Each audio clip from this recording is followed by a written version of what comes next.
कागल तालुक्यातील बेलवळे इथला अशोक पाटील हा कर्जबाजारी लोकांना हेरून त्यांना तिप्पट रक्कम करून देतो असं सांगून फसवणूक करत असल्याची माहिती पोलिसांना मिळाली होती।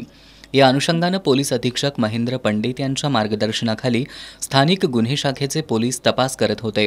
पुणे इथले उमेश शेळके हे कर्जबाजारी असून आर्थिक विवंचनेत असल्याची माहिती मिळाल्यानंतर अशोक पाटील यानं सलील सय्यद आणि मेहरूम सरकवास यांच्या मदतीनं शेळके यांच्याशी संपर्क साधला। त्यानंतर शेळके यानं 1 लाख रुपये रक्कम काही वेळात तिप्पट करून देतो अशी बतावणी केली। त्यानंतर मेहरूम सरकवास हिनं उमेश शेळके यांना 1 लाख रुपये घेऊन कागल तालुक्यातील बेलवळे इथल्या अशोक पाटील यांच्या फार्म हाऊसवर बोलवलं।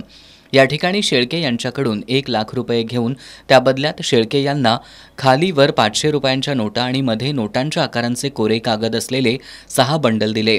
यावेळी स्थानिक गुन्हे शाखेच्या पथकानं छापा टाकला असता अशोक पाटील हा उमेश शेळके यांची फसवणूक करत असल्याचं निदर्शनास आलं।